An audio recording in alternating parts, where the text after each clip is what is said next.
దేవుని పరిశుద్ధ నామమునకు మహిమ కలుగుగాక.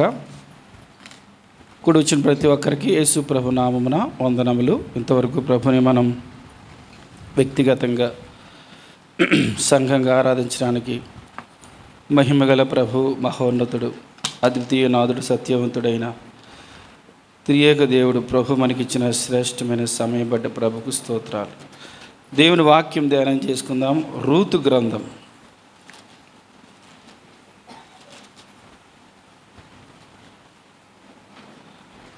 రూతు గ్రంథం 1వ అధ్యాయం.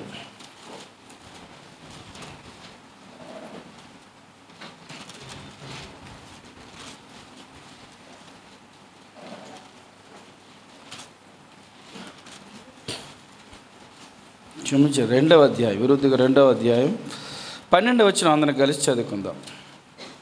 2వ అధ్యాయం 12వ వచనం. యెహోవా నీవు చేసిన దానికి ప్రతిఫలం ఇచ్చును.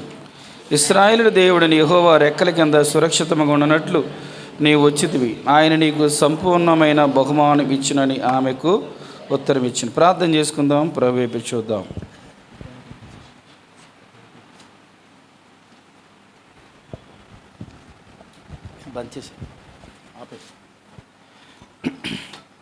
మహోన్నతుడైన మా తండ్రి, మీ పరిశుద్ధ పాదములకు ప్రణతులు నమస్కారం నాయన. ఈ ఉదయకాల సమయంలో మీ మందిరావరణలో చేరున్నాం, మీ ఒడిలో, మీ దొడ్డిలో చేరి ఉన్నాం. నిన్ను ఆరాధించి ఘనపరిచి కొనియాడే మహాభాగ్యమునిచ్చారు. వాక్యం చుట్టూ చేరి ఉన్నాం. వాక్యమైన మీరు మాతో మాట్లాడండి, మమ్మల్ని దర్శించి మమ్మల్ని తృప్తిపరచండి. నిలబడిన నేను నిష్ప్రయోజకుడిని నేను ఒప్పుకొనిచున్నాను. అయ్యా, మీ ముఖ కాంతిలో నుంచి మీరే మాతో మాట్లాడమని మా ప్రాణాత్మ దేహాలు మీకు అప్పచెబుతున్నాం. అంధకార శక్తులు లయపరచమని మీకు వందనాలు స్తోత్రాలు చెల్లిస్తూ యేసు ప్రభువారి దివ్యనామమున ప్రార్థిస్తున్నాం తండ్రి, ఆమేన్. ఆమేన్. సో ఒక 2 వీక్స్ బ్యాక్ అనుకుంటా రూతు గ్రంథంలోంచి ఒక వాక్యం ధ్యానం చేసుకున్నాం. కానీ మరొక కోణంలో వచనం ద్వారా ప్రభు మనతో మాట్లాడనన్నారు. మరి రూతు బోయజు పొలంలో పరిగేరుకుంటుంది. పరిగేరుకున్నప్పుడు బోయజు కొన్ని మాటలు చెబుతున్నాడు రూతుతోటి కొన్ని మాటలు చెప్తున్నాడు. ఆ మాటలు మన జీవితానికి కూడా అద్భుతంగా వర్తిస్తాయి. ఏమని చెప్తున్నాడంటే, మొదట ఏమన్నాడంటే, యెహోవా నీవు చేసిన దానికి ప్రతిఫలం ఇచ్చాడు. మొదటి పాయింట్, మనం ఏమి చేస్తామో దానికి తప్పకుండా ప్రతిఫలం మనం పొందుకుంటాం. ఆమె ఏం చేసింది? రూతు ఏం చేసింది? నయోమి ముసలావిడే, రూతు యవ్వనస్తురాలు, చిన్న వయసు. సో నయోమి ఏం చెబుతుందంటే, వెళ్ళిపోయేటప్పుడు అమ్మ మీ దేశాలకు మీ ఊర్లోకి వెళ్ళిపోండి, మీ ఇంటికి వెళ్ళిపోయి పెళ్లి చేసుకుని సుఖంగా ఉండండి అని చెప్పింది. అప్పుడు ముగ్గురు ఎలుగెత్తి ఏడ్చారు. ఓర్ప అత్తను ముద్దు పెట్టుకొని బాయ్ చెప్పి వెళ్ళిపోయింది. కానీ రూత్ ఏం చేసింది? ఆమె జీవితాన్నే త్యాగం చేసేసింది. ఈ ముసలావిడ కూడా వెళ్తే అన్నం దొరికిద్దో లేదో, రొట్టె మొక్కలు దొరుకుతాయి లేదో, పడుకోవటానికి ఉంటుందో లేదో, నా విలువైన జీవితాన్ని ఎందుకు త్యాగం చేయాలి అని అనుకోలేదని ఈ రూత్ జీవితాన్ని ఒక పెట్టుబడిగా పెట్టేసింది. ఎవరికి? నయోమి కొరకు. నయోమికి ఇంకా పిల్లలు లేరు. ముసలామితో పాటు ఉన్నంతకాలం ఉండాలి, చచ్చిపోవాలి. కానీ ముసలామికి తోడుగా ఉండాలి, ఈ ముసలామికి అండగా ఉండాలి. ఈమె ద్వారా, ఈమె బిడ్డల ద్వారా నేను రక్షకుడైన ప్రభువుని తెలుసుకున్నాను, సృష్టికర్త అయిన దేవుని తెలుసుకున్నాను, విమోచకుడైన దేవుని తెలుసుకున్నాను. ఈ కుటుంబాన్ని నేను వదిలిపెట్టకూడదు, ఈమెను నేను వదిలిపెట్టకూడదని చెప్పి రూత్ తన విలువైన జీవితాన్ని నయోమి కొరకు ఏం చేసిందండి? త్యాగము చేసేసింది. వచ్చింది, ఇల్లు శుభ్రం చేసుకున్నారు, ఒక 2-3 పూట్ల భోజనం పెట్టుంటారు, కష్టాలు పడ్డారు, చాలామంది ఎన్నో మాటలు అని ఉంటారు. అవన్నీ అత్తతో పాటు కూడా చాలా భరించింది. దానికి ప్రతిఫలం ఈయనంతా విన్నాడు. బోయేజు విన్నాడు. ఊరు కదండి, బెత్లెహేమ్ అనే ఊరు. ఆ ఊరిలో అందరూ రక్త సంబంధులే. బోయేజు యోధో గోత్రమే, ఈ నయోమి కుటుంబం కూడా యోధో గోత్రమే, ఒకే గోత్రం. అంటే రక్త సంబంధులు, బంధువులు, చుట్టాలు. కాబట్టి వీరి గురించి వీరికి తెలుస్తుంది. అది చాలా సంవత్సరాలు అమెరికా నుంచి మన ఊరు వచ్చాడంటే చాలా తెలుస్తుంది, లేదంటే పాకిస్తానీలు మన ఊరు వచ్చాడు తెలుస్తుంది. అలాగే వీరు ఎక్కడికి వెళ్ళారు? మోయాబు దేశం వెళ్ళి తిరిగి వచ్చారంటే వీళ్ళ గురించి క్షుణ్ణంగా అందరికీ తెలిసింది. ఈమె గురించి కూడా బాగా తెలిసింది. అందుకే అంటున్నాడు, అమ్మా నీవు చేసిన దానికి యెహోవా నీకు ప్రతిఫలం ఇచ్చును. అద్భుతం, మంచి మాట. సేమ్ అదేవిధంగా ఆమె జీవితం పెట్టుబడి పెట్టినప్పుడు ప్రతిఫలాన్ని ఆశించలేదు. కానీ ఆమెకి ఎంత అద్భుతమైన లైఫ్ ఆమెకు ప్రభు ఇచ్చారంటే, బోయజు పెళ్లి చేసుకున్న తర్వాత ఆమె గర్భం నుంచి ఎవరు వచ్చారు? రూత్కి ఎవరు పుట్టారు? బోయజు రూత్కి ఎవరు పుట్టారు? ఓబేదు పుట్టాడు. అక్కడే ఉంటుంది కదా, మీరు అప్పుడప్పుడన్నా బైబిల్ చదవండి.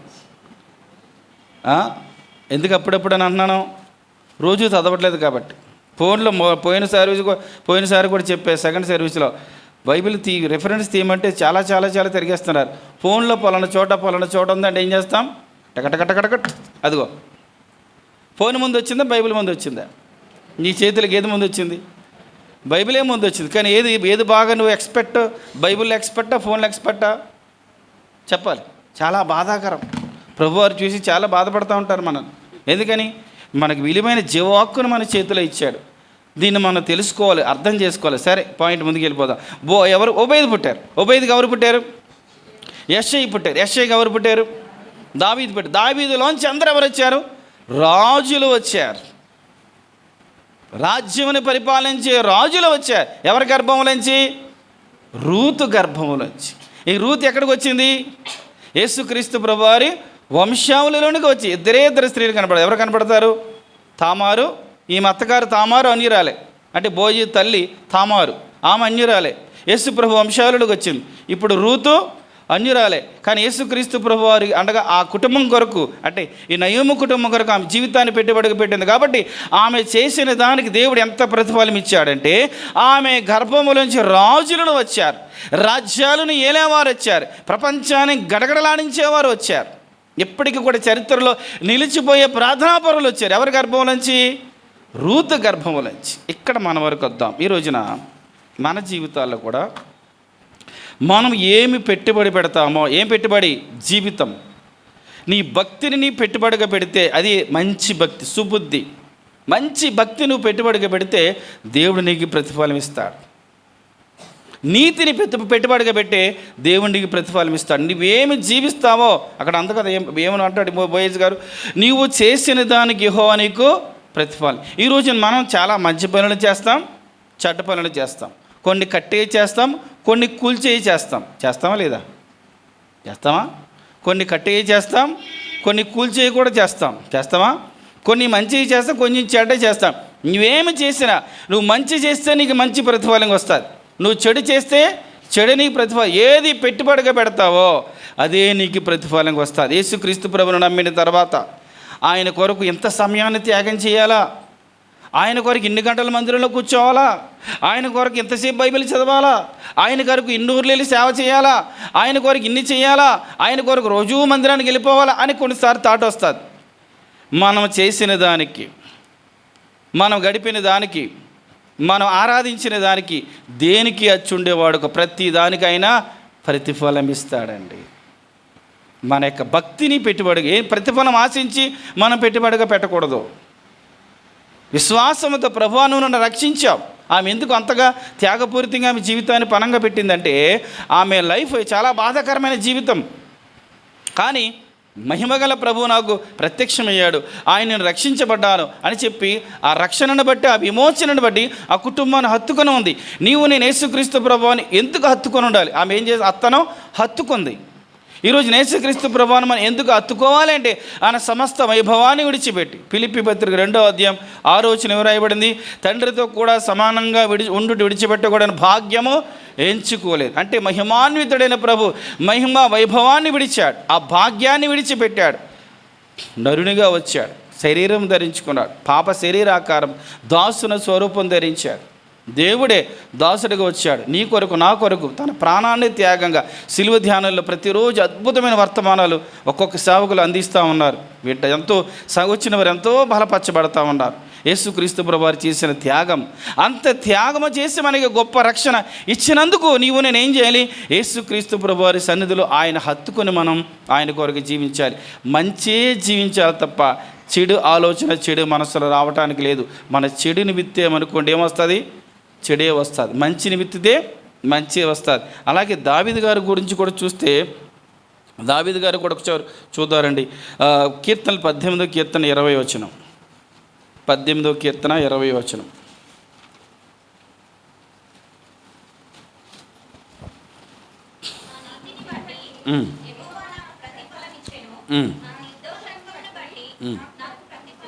ఏమన్నాడు అక్కడ? నా నీతిని బట్టి యెహోవా నాకు ప్రతిఫలం ఇచ్చాడు, నా నిర్దోషత్వం బట్టి ప్రతిఫలం ఇచ్చాడు. అంటే అక్కడ ఫుట్ నోట్లు ఏముంటుందంటే, దావీదుని సౌలు చేతుల్లో నుండి, శత్రులందరి చేతుల్లో నుండి విడిపించిన తర్వాత అతను రచించిన కీర్తన. ఏ కీర్తనది?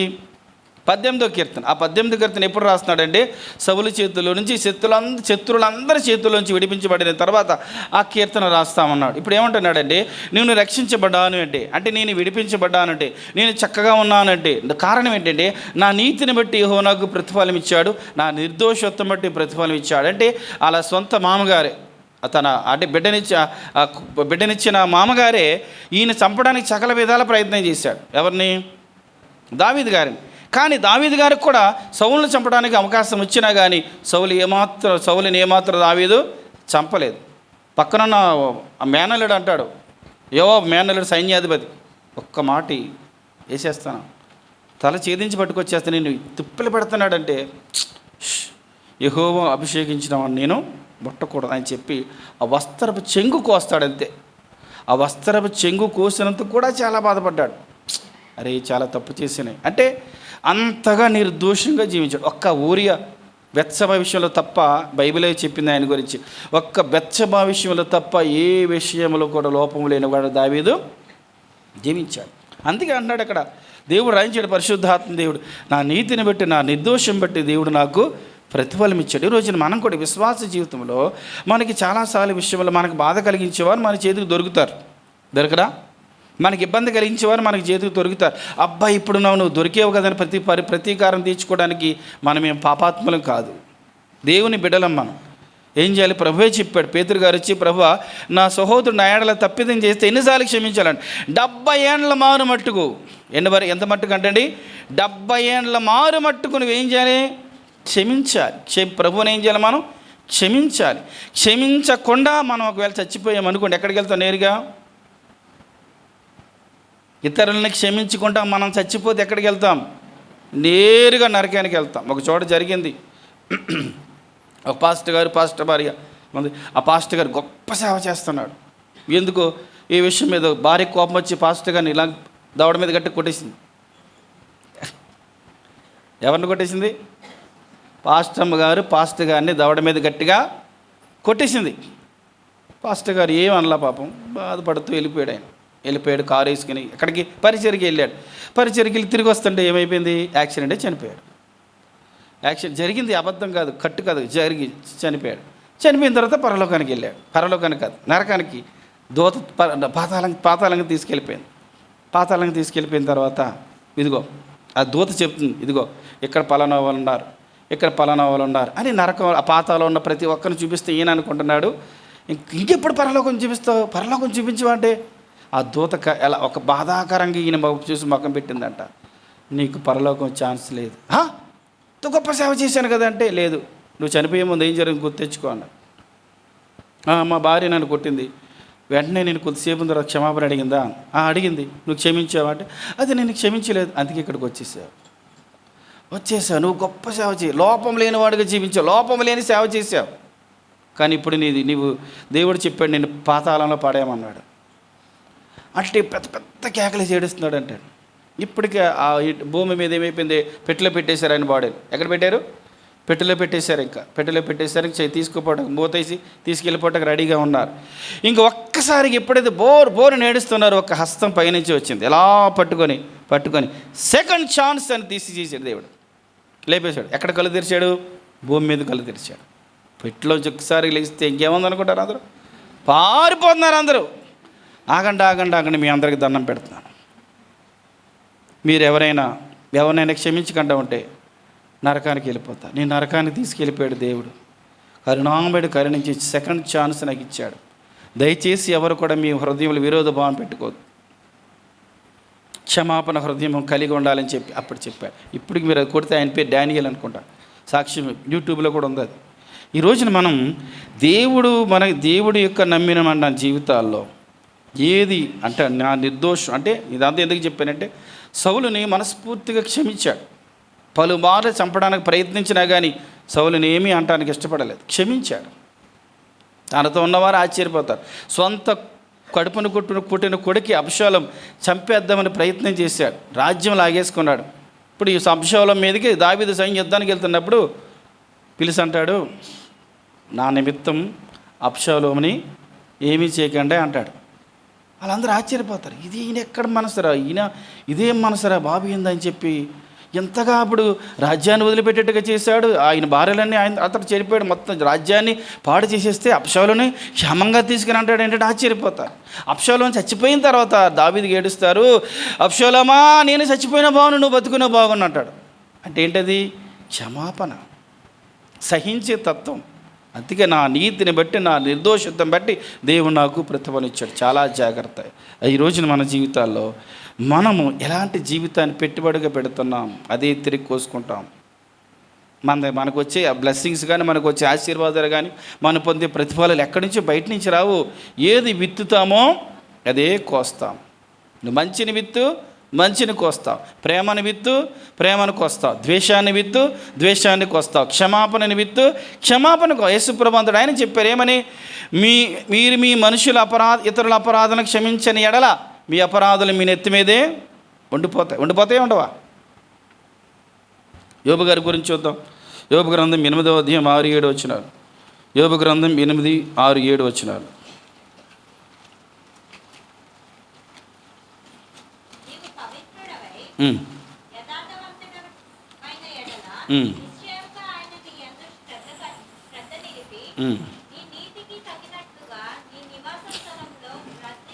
చూశారు ఇక్కడ ఏమన్నాడు? యోబుతో బెల్దదు అనే స్నేహితుడు యోబుతో ఈ మాటలు అంటున్నాడు అన్నమాట. నీ నీతికి తగినట్టుగా నీ నివాస స్థలమును వర్ధిల్ల చేయను, అప్పుడు నీ స్థితి మొదట కొద్దిగా నుండినను తుదను మహాభివృద్ధి పొందదు. అది మన నీతికి తగినట్టుగా మన నివాసాన్ని వర్ధిల్లి. మనం ఏమనుకుంటామంటే, తండ్రి నేను రక్షించబడిన సంవత్సరాలైంది, నేనేమైనా ప్రార్థన చేయటం మానేనా, నేనేమైనా బైబిల్ చదవటం మానేనా, రొట్టెలో పాలు పొందటం మానేనా, దశంభాగాలు ఇవ్వటం మానేనా, నీ మందిరానికి రావటం మానేనా అని అనుకుంటాం. అదంతా ఓకే. అది మానక ఇది చేయాలి. ఏది చేయాలి? నీ నీతికి తగినట్టుగా నీ నివాసాన్ని. చూసారా?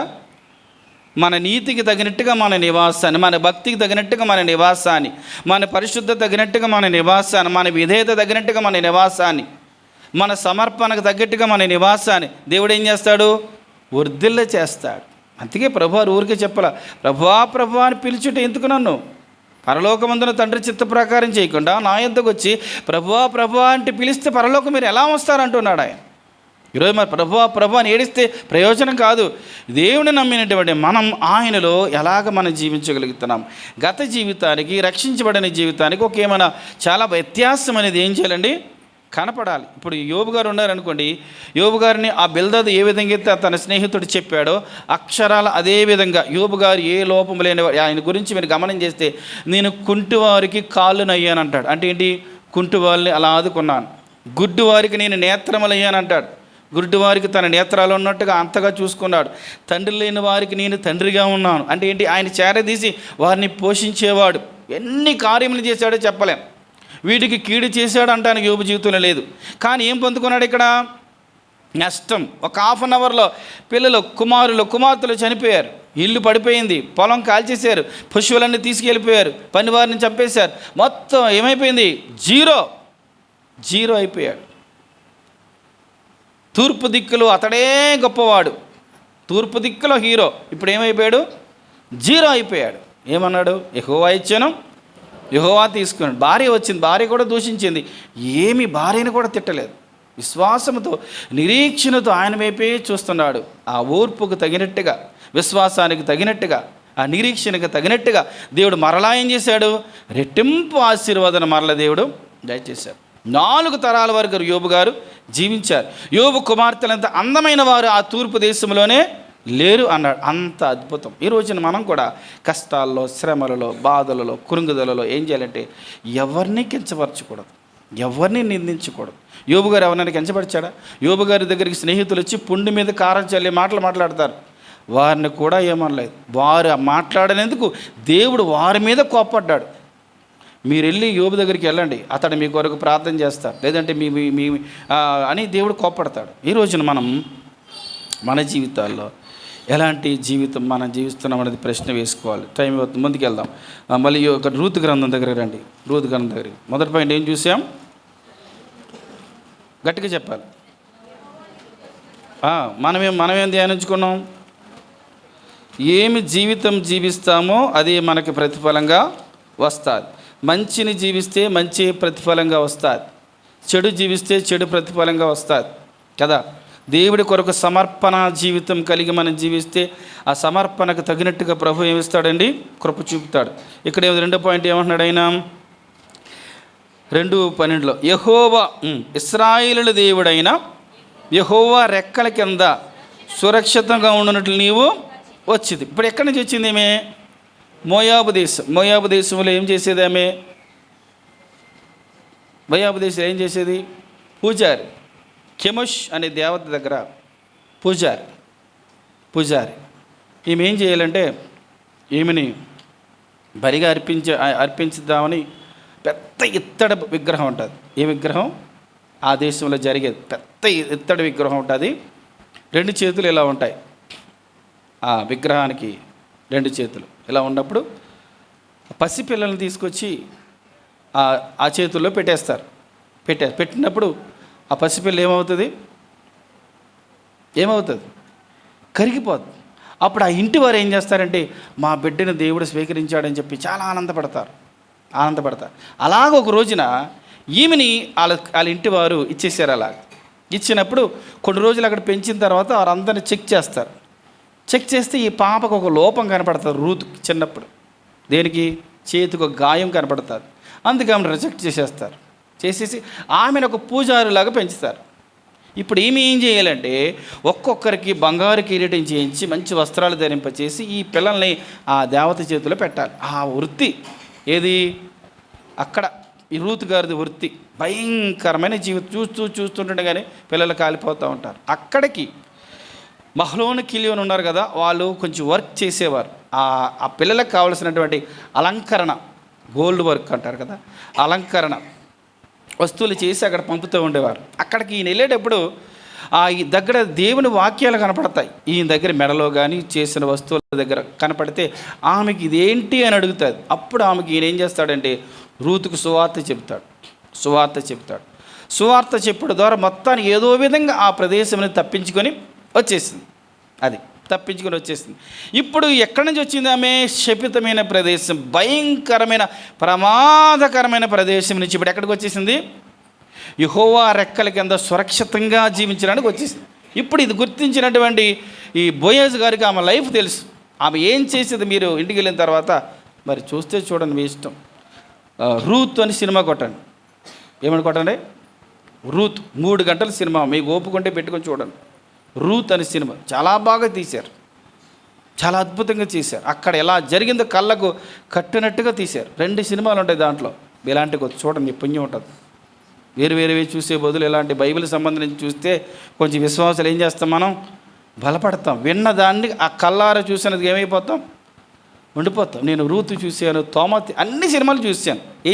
దీంట్లో ఏంటో బయటికి కాదు, కంగారు పడ్డారు. కానీ బైబిల్లో పరిశుద్ధ గ్రంథంలో అన్ని అలా కోట్లు ఖర్చు పెట్టి తీస్తారు. ఎందుకు తెలుసా? ఈ విన్న వాక్యాల్ని ప్రత్యక్షంగా చూసి ఏమవ్వాలి? బలపడతామని చెప్పి. కాబట్టి పాయింట్ ఎక్కడికి వచ్చినప్పుడు మనం నువ్వు ఇశ్రాయేలు దేవుడిని యెహోవా రెక్కల కింద నువ్వు సురక్షితంగా ఉన్నట్లుగా వచ్చి, అంటే దేవుని హస్తం ఎక్కడుంది? ఎక్కడుంది? ఇశ్రాయేలు దేశం మీద ఉంది. అప్పుడు పాతనమ. ఇప్పుడైతే యెహోవా అంత మన కనుదృష్టి, ఆ దేవుని కనుదృష్టి అందరినీ అప్పుడు చూశాడు, ఇప్పుడు చూస్తున్నాడు. నువ్వు దేవుని రెక్కల కిందకు వచ్చావు, సురక్షితంగా ఉండడానికి వచ్చావు. నీ దేశంలో ప్రమాదకరమైన ప్రదేశంలో ఉన్నావు. నీ దేశంలో డేంజర్ జోన్లో ఉన్నది. ఎక్కడుంది? డేంజరస్ జోన్, ప్రమాదకరమైన పరిస్థితి నుంచి ఇప్పుడు ఎక్కడికి వచ్చేసిందంటే సురక్షితమైన ప్రదేశానికి నువ్వు వచ్చేసావు. ఒకసారి చూద్దాం. 91వ కీర్తన 4 వచ్చిన చదవండి. 91:4.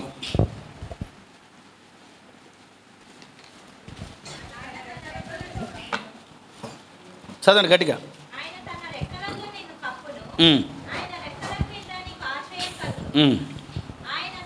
సరే. ఆయన రెక్కలతో నిన్ను కప్పును, ఆయన రెక్కల కింద నీకు ఆశ్రయము కలుగును. ఇప్పుడు ఎక్కడికి వచ్చింది ఆమె? దేవుని రెక్కల కిందకి ఆశ్రయం దేవుని రెక్కల కిందకి నివసించడానికి వచ్చేసింది. ఆయన రెక్కలతో ఆమెను ఏం చేస్తున్నాడు? ఆయన కప్పాడు. ఈ రోజున మన జీవితాల్లో చూద్దాం. సామెతలు 18వ అధ్యాయం 10వ వచనం చూడండి. సామెతలు 18:10. యెహోవా నామము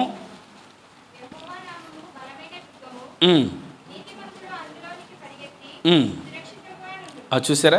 యెహోవా నామము, యేసుక్రీస్తు ప్రభువారి నామము బలమైన దుర్గం అంటే ఏంటి? ఫోర్ట్ అంటే కోట. యేసు ప్రభు నామం ఒక కోట లాంటిది. నీతిమంతుడు ఆ కోటలోకి పరిగెత్తి ఎలా ఉంటాడు? సురక్షితంగా. ఇప్పుడు ఈ రూత్ ఎక్కడికి వచ్చింది? యెహోవా నామం అనబడిన కోటలోనికి ఎలా వచ్చింది? ఆమె వచ్చేసింది. ఇప్పుడు ఈమెకి ఏంటి? ఫుల్ సెక్యూర్డ్, క్షేమకరమైన ప్రదేశం. ఈరోజు మన జీవితాల్లో మనం కూడా యేసుక్రీస్తు ప్రభువారిని నమ్మాం. నమ్మక ముందు మనం ఎక్కడ ఉండేవారు? నాశనపురంలో ఉండేవారు, నరక మార్గంలో ఉండేవారు కదా, నశించిపోయే ప్రదేశం ఉండేవారు. అక్కడి నుంచి ఇప్పుడు ఎక్కడికి వచ్చాం మనం? యేసుక్రీస్తు ప్రభువారి రెక్కల కిందకు వచ్చాం. పిలిచాడు ఆయన. మత్తయి 11:28లో రాయబడిన రీతిగా, ప్రయాసపడి భారం మోస్తున్న సమస్త జనుల దగ్గరికి రండి, నేను మీకు విశ్రాంతినిస్తానన్నప్పుడు ఆయన రెక్కల చోటకు మనం వచ్చాం. ఆయన రెక్కల చోట మనకి ఏమిచ్చాడు? ఆయన ఆశ్రయం ఇచ్చాడు.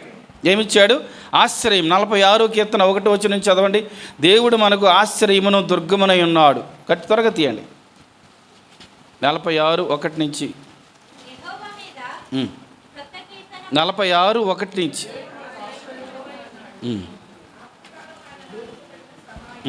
దేవుడు మనకి ఆశ్రయమును దుర్గమునై ఉన్నాడు. ఆపత్కాలములో నమ్ముకొనదగిన, అంటే ఆపదల్లో మనల్ని ఎవరిని కూడా పట్టించుకోకపోవచ్చు, మనకెవరు సహాయం చేయకపోవచ్చు, మనకెవరు కూడా ముఖం చూపించకపోవచ్చు. కానీ దేవుడి వాక్యం అంటుంది, దేవుడు మనకు ఆశ్రయ దుర్గం. ఎందుకంటే ఆశ్చర్యమును దుర్గం, ఎందుకంటే ఆపత్కాలములు ఆయన నమ్ముకొనదగిన సహాయకుడు. కావున భూమి మార్పు నొందినను, నడి సముద్రంలో పర్వతాలు మునిగిపోయిన, వాటి జలములు ఘోషించుచు నురుగు గట్టిన, ఆ పొంగు మునుగు పర్వతాలు పదిలిన మనము ఎవరు భయపడరు? యెహోవా నామం, యేసుక్రీస్తు ప్రభు నామమును ఆశ్రయించిన వారు ఏమాత్రము కూడా భయపడరు. 34వ కీర్తన 10వ వచనం రాయబడింది, సింహపు పిల్లలైన లేముగలుగా ఆకలిగా ఉంటారు, కానీ యెహోవాను ఆశ్రయించిన వారికి ఏముండదండి? ఏ మేలు కొదువై. ఇప్పుడు రూతు యెహోవా రెక్కల కిందకి వచ్చింది, సురక్షితంగా ఉంది. ఇక్కడున్న మనం అందరం కూడా యేసుక్రీస్తు ప్రభు వారి రెక్కల కిందకి వచ్చామా? ఇంకా రాకపోతే బయట డేంజరస్ జోన్, సురక్షితమైన క్షేమకరమైన భద్రత గల ప్రదేశం ఏమిటయ్యా అంటే యేసుక్రీస్తు ప్రభువారి రెక్కలు. ఎక్కడుంటాయి రెక్కలు? దేవుని మందిరము పైన. ఎక్కడుంటాయి రెక్కలు?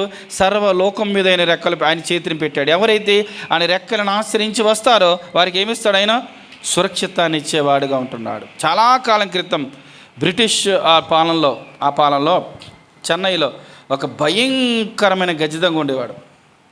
ఆ గజదొంగ ఫోటో ఎక్కడ కూడా ఇంగ్లాండ్ దేశంలో కూడా అంటించారు.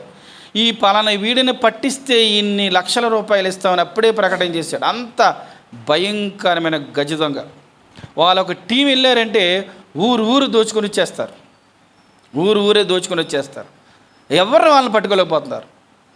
ఆ టైంలో ఒక ప్రదేశానికి వెళ్తే ఒక చర్చిలో, ఆ చర్చి పక్కన ఒక ఇల్లు ఉందో అది దోచుకోవడానికి వెళ్ళారు. సో అన్ని దోచుకోవడానికి వెళ్ళారు. అలాగా ఆ చర్చి పక్కన ఇంట్లోకి వెళ్తానికి ప్రయత్నిస్తే ఆ ఇంటి లోపల నుంచి ఆ పాస్టర్ గారు, ఆ చర్చిలో సేవ చేసే పాస్టర్ గారు, అది తమిళ్ కదా, ఆండవారే ఆండవారే యేసు ఆండవారే అని పెద్ద పెద్ద కేకలేస్తున్నాడు. ఈయనకి అర్థం కాల. తలుపులు కొట్టడం ఆపేసి యేసు ఆండవరే, యేసు ఆండవరే, యేసు ఆండవరే అని దొంగతనం చేయలేదు, వెళ్ళిపోయిన తర్వాత ఇటు దొంగతనం చేయబోద్దు అట్లా వెళ్ళట్లేదు. రోజు ఏమన్నాడు?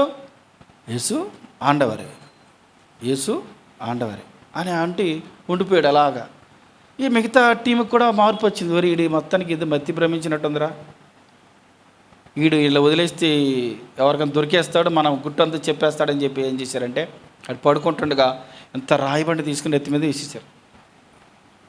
తలంతా పగిలిపోయింది. కథ కాదు, జరిగింది. తలంతా పగిలిపోయింది. పగిలిపోయితే వాళ్ళు వెళ్ళిపోతే వీడితో వాడు కూడా ఫ్రెండ్స్ ఉంటారు కదా, ఆ మంచివాడు ఏం చేశాడంటే ఈయన ఇలా ఎత్తి గుర్రం మీద వేసి వదిలేశాడు. గుర్రం మీద వదిలే అలా గుర్రం అలాగ వచ్చి గవర్నమెంట్ హాస్పిటల్ ముందు ఆగింది. ఎక్కడ? గవర్నమెంట్ హాస్పిటల్ ముందు. అది ఎంతంత మీసాలు భారీ ఎంత ఉంటాడు. హాస్పిటల్ ముందు ఆగితే ఆడిని పాప త్వరగా లోపలికి తీసుకెళ్ళి, ఎవడో లేడు, గుర్రం మీద వచ్చాడు, త్వర లోపల తీసుకెళ్ళి అదంతా గుండు గంట గీసేస్తే ఇక్కడ నుంచి ఇలా పగిలిపోయింది. ఎవరు లేరు కదా, కుట్లు వేశారు, చాలా చికిత్స జరుగుతూ ఉంది. ఆ టైంలో భక్త సింగ్ గారు ఆ సంఘం హాస్పిటల్ ముందు నుంచి రండి యేసుని వద్దకు పాట పాడుకుంటూ ఉన్నారు. ఈడ శిలన్లు గట్టు ఉన్నాయి కదా, తీసేసి ఆండవారు యేసు అని అలా వచ్చేసాడు. ఇంత నెక్కరేసుకున్నాడు. వచ్చేసి ఈ జనాలతో పాటు వెళ్ళిపోతున్నాడు. అలాగా యేసు ఆండవారు అనుకుంటూ వెళ్ళిపోతున్నాడు. వెళ్ళిపోయి అలాగా జెహోషమ్మ మందిరం అంటారు, హెబ్రోనులుగా జెహోషమ్మ మందిరంలోకి వెళ్ళిపోయాడు. ఆయన చూసి అందరూ భయపడుతున్నారు. అందరు భయపడుతుంటే యేసు ఆండవర్ అనుకుంటూ ఉన్నాడు. ఇప్పుడు స్వాతికి వెళ్ళి మందిరంకి వెళ్ళిపోయిన తర్వాత ఎవరి రూమ్కి వాళ్ళు వెళ్ళిపోతారు, లేదు మందిరానికి వెళ్ళిపోతారు కదా, ఈ ఎట్టేలాలు తెలియట్లేదు. అప్పుడు భక్తి సింగ్ గారు పిలిచి కూర్చోబెట్టి, తమిళ్ వచ్చిన ఆయన పిలిచి మొత్తం అడుగుతాడు. అడిగితే అప్పుడు చెబుతాడు, నేను ఒక ఇంటికి ఒక దొంగతనం చేయడానికి వెళ్తే ఇలా అన్నారంటే అప్పుడు ఆ యేసు ఆండవర్ ఎవరో కాదని చెప్పి సువార్త చెప్తాడు. సువార్త చెప్పిన తర్వాత మరి భక్తి సింగ్ గారికి తెలుసు ఈయన గురించి న్యూస్. ఇప్పుడు ఈయన బయటికి వెళ్తే ఏమవుతుంది? చంపేస్తారు. చంపడం అంటే చాలా భయంకరుడని వేసేసారు కదా. అప్పుడు ఆయన ఏం చేశారంటే ఆయనతో పాటు పెట్టుకుని చాన్నాలు, ఆయన పేరు మర్చిపోయాను, పెట్టుకున్న తర్వాత చాలా సంవత్సరాలు ఆయనకు ఒక పెళ్లి చేశాడు, పిల్లలు పుట్టారు. ఆయన సమాధి ఇక్కడ హెబ్రోన్లోనే భక్తి సింగ్ గారి సమాధి దగ్గర సమాధి చేశారు. అంటే ఆయన పేరు మార్చి బయటికి ఎక్కువ వేరే దూరం వెళ్లకుండా ఆయనతో పాటు పరిచర్యలు తిప్పుకునేవాడు. ఎందుకు చెప్తాను ఇదంతా అంటే యేసు నామం బలమైన దుర్గం. ఆయన పాస్టర్ గారు ఇడికైనా సువార్త చెప్పారా? భయం వేసి కేకలతో యేసు ఆండవారా అన్నాడు. అంతే, ఈయన ఆగిపోయాడు. ఎందుకని? యేసు నామములు ఏముందండి? ప్రభుత్వం, సైనికులు ఎవరు, మిలిటరీ వారు కూడా అంటే ఆ దేశంలో ఎవరు పట్టుకున్నటువంటి గజదొంగని ఎవరు మార్చారు? యేసు నామం. మరి నిన్ను మార్చలేదా? నీ పరిస్థితిని మార్చలేదా? మారుస్తుంది. ఎవరి దగ్గర రావాలి మనం? యెహోవా రెక్కల కిందకి మనం వచ్చినప్పుడు మనకేమిస్తాడండి? సురక్షితం ఇస్తాడు, క్షేమం ఇస్తాడు. 57వ కీర్తన 1వ వచనం, 57వ కీర్తన 1వ వచనం, నన్ను కరుణింపము దేవా, నన్ను కరుణింపము. ఎప్పుడు రాస్తున్నాడండి కీర్తన? దావీదు గారు గుహలో దావీదు సౌలు నొద్దు నుండి పారిపోయినప్పుడు అతడు రచించిన అనుపద గీతం. నన్ను కరుణింపము దేవా, నన్ను కరుణింపము, నేను నీ శరణు చొచ్చి ఉన్నాను, ఈ ఆపదలు తొలగిపో వరకు నీ రెక్కల నీడను. చూశారు, ఎవరు శరణు చొచ్చాడు? దావీదు గారు దేవుని శరణు చొచ్చాడు. గుహలో ఉన్నాడు కానీ గుహ అనుకోవట్లేదు. నాయనా నేను రెక్కల నీడకు వచ్చాను, నన్ను కరుణించమంటున్నాడు. ఇలాంటి ప్రార్థన ఎంతమంది చేస్తున్నాం? సమస్యలలో ఉన్నప్పుడు, కష్టాల్లో ఉన్నప్పుడు, బాధలో ఉన్నప్పుడు ఆయన నన్ను కరుణించు, నన్ను కాపాడి విడిపించు, దయ చూపించిన ప్రభు దగ్గర మనం మొరపెట్టుకుంటున్నామా? కరుణించు దేవా, కరుణించు అన్నప్పుడు దేవుడు ఆయన్ని దావీదు గారిని సౌలు చేతికి అప్పగించలేదు. ఈరోజు మనం కూడా చాలా కష్టాలు, బాధలు, నిరుత్సాహాలు ఎన్ని ఎదుర్కొంటాం. ఎక్కడికి రావాలంటే ఎప్పుడైతే కళ్ళు మూసుకుని మోకరించి యేసు ప్రభు నామములు ప్రార్థన చేయడం మొదలు పెడతావో దేవుని రెక్కలతో నేను ఏం చేస్తాడు? ఆయన కప్పుతాడు. 78వ కీర్తన 35వ వచనం, 78వ కీర్తన 35వ వచనం.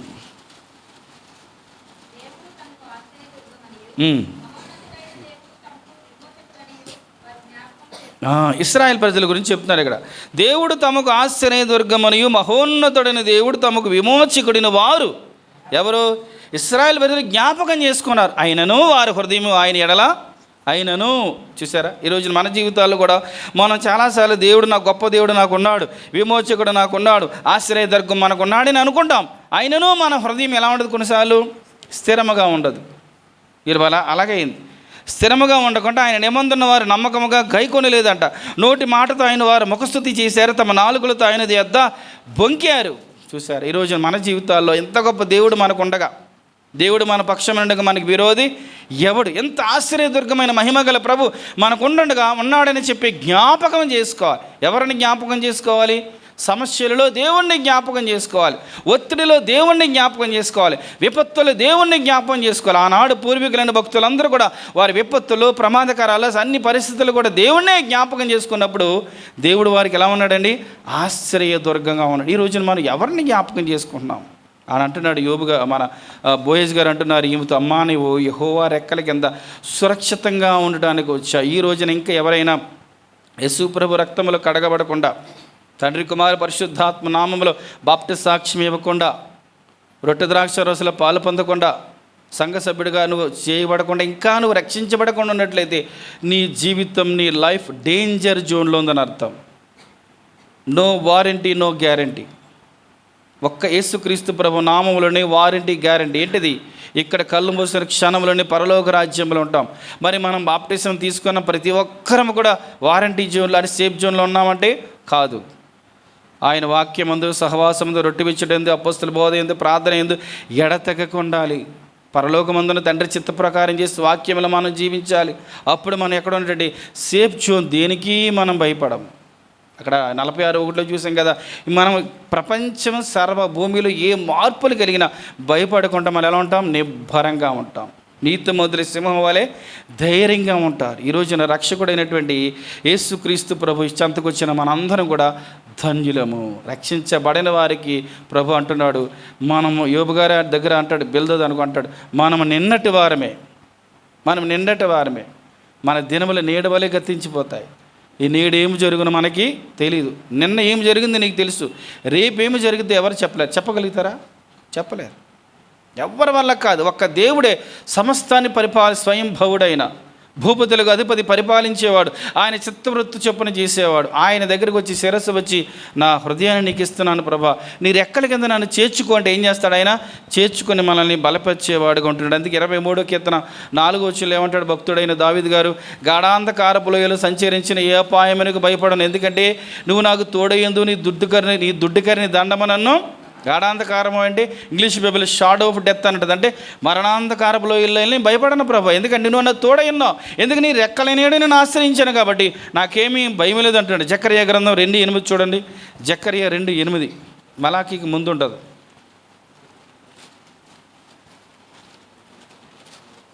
నేనే చదువుతానులే. సైన్యములకు అధిపతి యెహోవా సెలవిచ్చినది ఏమనగా, మిమ్మును ముట్టినవాడు తన కనుగుడ్డును ముట్టివాడుని ఎంచి. ఎంత అద్భుతమైన మాట అంటేనండి, మిమ్మును ముట్టినవాడు. ఎవడైనా మనల్ని ముట్టాలంటే ముందు ఎవరు ముట్టాలంటే అండి? ఏమండి మాట అర్థం తెలుసా? గమనించండి. ఎవరైనా మనల్ని ముట్టాలంటే మనల్ని ముట్టినవాడు ఎవరి కంట్లో వేలు పెట్టినట్టు? దేవుని కంట్లో వేలు పెట్టినట్టు. ఎవడైనా దేవుని కంట్లో వేలు పెట్టగలుగుతాడా? అప్పుడు మీరు అనుకోవచ్చు, అయ్యే చాలామంది కొట్టేస్తున్నారు కదండి, పాస్టర్లను చంపేస్తున్నారు, సంఘాలను పడతూ చేస్తున్నారు కదంటే. అవును, ఆ రోజుల్లో కూడా యేసు ప్రభు వారు సౌలుతో అదే అన్నాడు, సౌలా నా ప్రజలను ఎందుకు హింసిస్తున్నావు అనలేదు. ఏమన్నాడు ఆయన? సౌలా నన్నెందుకు అంటే ఏంటి? సౌలు కొట్టిన దెబ్బలు ఎవరు తగులుతున్నాయి? యేసు ప్రభు వారికి. సౌలు ఎవరు కంటిలో గుచ్చుతున్నాడు? యేసు ప్రభు వారి కంటిలో గుచ్చుతున్నాడు. సౌలాను మునుకోలకు ఎదురు తన్నుతున్నావు అంటే ఏంటి? ముళ్ళు కర్రకు నువ్వు ఎదురు తన్నుతున్నావు, నీకు ప్రమాదం. వెంటనే సౌలు ఏం చేశాడు? జీవితాన్ని యేసు ప్రభు వారికి సరెండర్ అయిపోయాడు. ఇప్పుడు చాలామంది మునుకోళ్ళకు ఎదురు తన్నుతూ ఉన్నారు. చాలామంది యేసు ప్రభు వారికి గాయాలు కలిగిస్తున్నారు. చాలామంది యేసు ప్రభు కనుగొట్టినే పొడుస్తున్నారు. కానీ వారందరినీ కూడా ఒక రోజున కనికరించి చేర్చుకునేవాడు. కానీ ఇక్కడ మన వరకు వచ్చేటప్పటికి ఆయన రెక్కల కింద ఉన్న మనకేమైనా జరగాలంటే ముందు యేసు ప్రభు వారి కంటిలో వేలు పెట్టాలి. అంత ధైర్యం ఎవరికి ఉంది అంటే ఏంటి? మనల్ని అంతగా ఇచ్చాడు. అంటే చర్చ్, సంఘం అనే శరీరం, ఆయన శరీరంలో మనం ఉన్నాం కాబట్టి మనల్ని ముట్టుకోవటం అంటే యేసు ప్రభు వారి కంటిలో వేలు పెట్టినట్టే. అది మర్చిపోవద్దు. అంత గొప్ప దేవుడు. ఒకసారి నెక్స్ట్ పాయింట్కి వెళ్ళిపోయే ముందు, ఒక ఆమె దేవుడిని నమ్ముకున్నందుకు భర్త బాగా చితక బాధేస్తున్నాడు, బాగా కొడుతున్నాడు.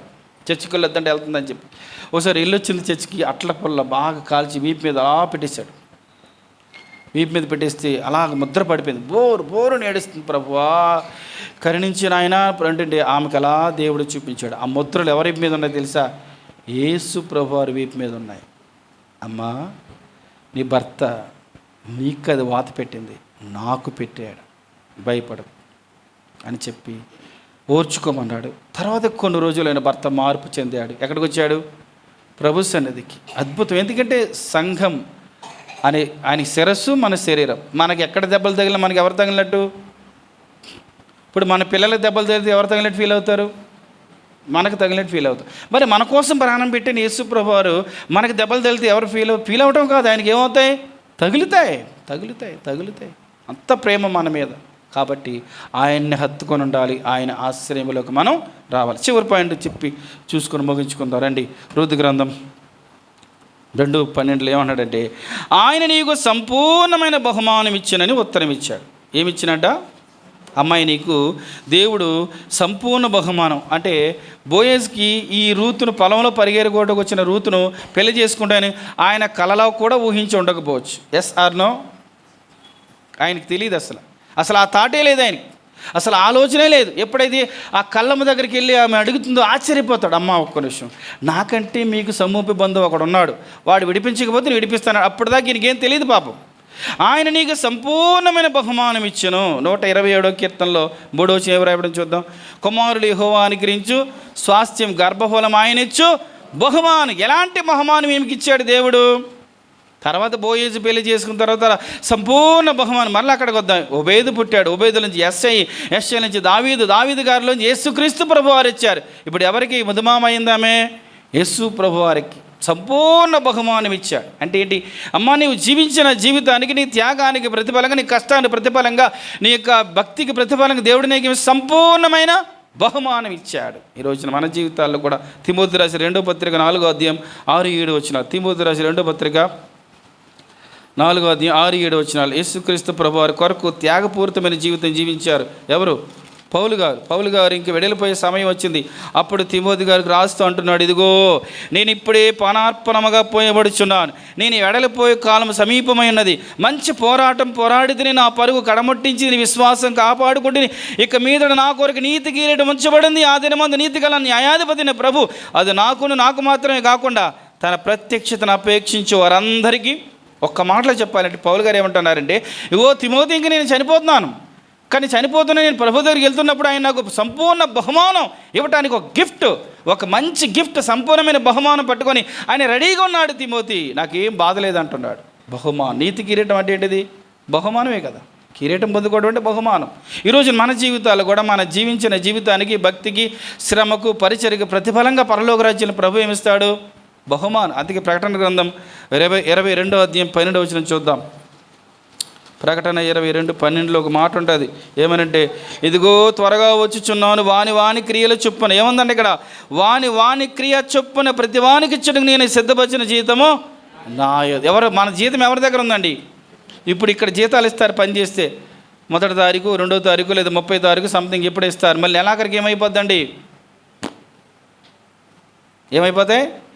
అయిపోతాయి కదా, అయిపోతాయి. మరి యేసు ప్రభువు ఇచ్చిన జీతం అయిపోదు.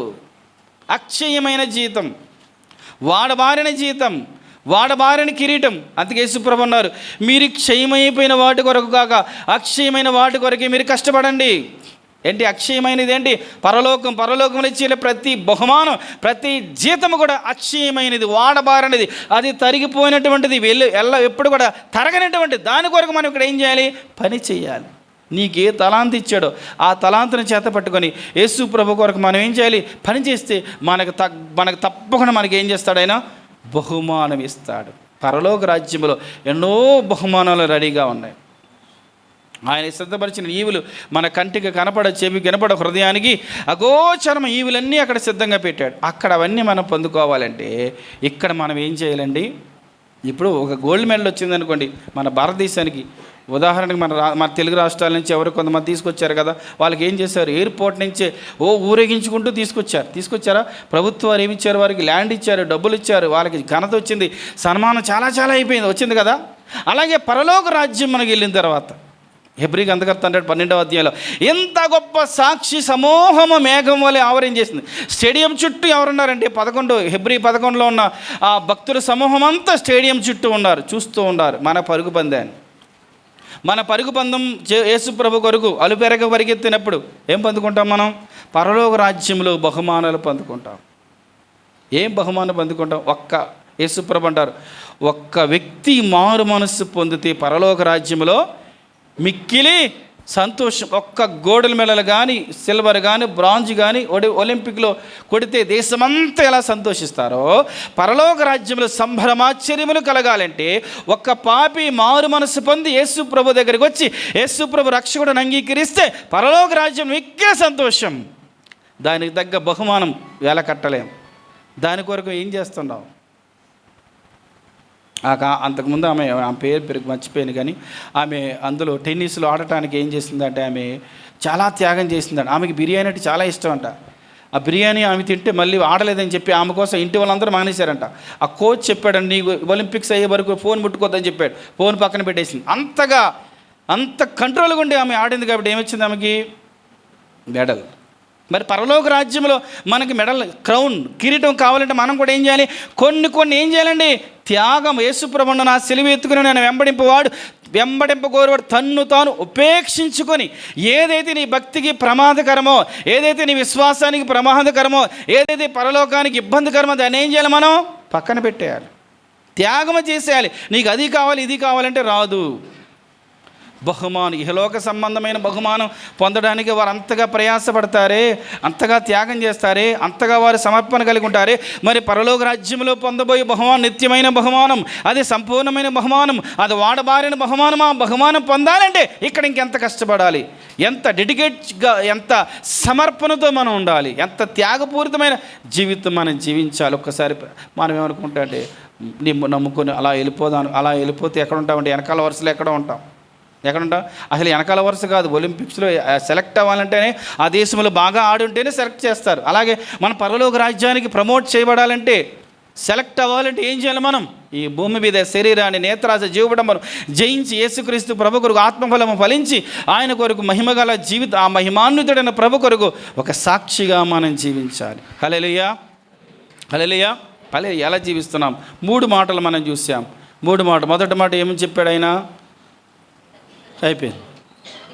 అమ్మా, నీకు దేవుడు ఏమిస్తాడు? ప్రతిఫలం ఇస్తాడు. ప్రతిఫలం దొరికింది ఆమెకి. ఈరోజున నీకు నాకు ప్రతిఫలం ఇస్తాడు. నువ్వు భక్తిగా జీవించావు, కానీ శ్రమలు ఎదుర్కొంటున్నావు, కన్నీళ్ళు కార్చవద్దు. కన్నీళ్ళు ప్రభు దగ్గర కార్చు, అద్భుతమైన బహుమానం ఇస్తాడు. ఒకవేళ మనం సరిగా జీవించగా ప్రతిఫలం ఆశిస్తున్నట్లయితే దేవుడి దగ్గర సరి చేసుకోవాలి. ప్రభు నన్ను కనికరించు, ఇంతవరకు నేను సరిగా జీవించలేకపోయాను, ఇక్కడి నుంచి నేను జీవిస్తాను, ఆయన కనికరించి క్షమించి ప్రభు అంటే చేర్చుకుంటాడు, ప్రతిఫలం ఇచ్చేవాడు. రెండవది ఏం చూసాం? యెహోవా రెక్కల కిందకు వచ్చాం. మనల్ని ముట్టాలంటే ఎవరి కంట్లో వేలు పెట్టాలి? యేసు ప్రభువారి కనుగుడ్డులు వేలు పెట్టాలి. కాబట్టి ఆయన రెక్కల కిందే సురక్షితం, ఆయన నామములోనే సురక్షితం, ఆయన పాదములందే సురక్షితం. అక్కడ కాకుండా ఇంకా బయట ఉన్నామంటే డేంజరస్ జోన్లో ఉన్నాం. నేడు అనే సమయం ఉండగానే ప్రభు ఎద్దుకు వచ్చిన ఆయన, నా పాపముల కొరకు మరణించావు, నీ దగ్గరే సురక్షితం, నీ దగ్గరే క్షేమకరం, నీ దగ్గరే భద్రతనైనా, ఇదిగో నా హృదయాన్ని నీకు ఇస్తున్నానని యేసు ప్రభువుని రక్షకుడిగా అంగీకరిస్తే ధన్యుడు అని దేవుని వాక్యం అంటుంది. మూడవది ఏం చూసాం? సంపూర్ణమైన బహుమానం, గర్భఫలం. ఆమెకి ఇచ్చినటువంటి గర్భఫలంలోంచి రాజులు వచ్చారు, చక్రవర్తులు వచ్చారు. ఆమె గర్భంలోంచి యూదా గోత్ర సింహమైన యేసుక్రీస్తు ప్రభువారే వచ్చారు. సంపూర్ణ బహుమానం. ఇంకేం కావాలి ఆమె?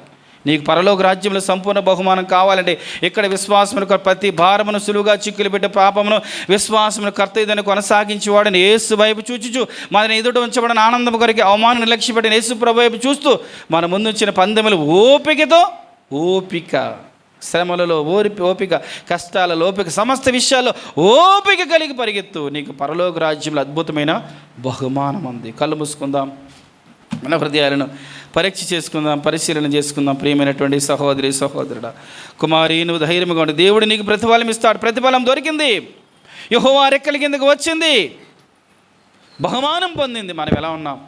ప్రశ్న వేసుకొని పరీక్ష చేసుకుందాం. మహిమగల మా తండ్రి, మహోన్నతుడా, మీ అపారమైన ప్రేమకే స్తోత్రములు చెల్లిస్తున్నాం.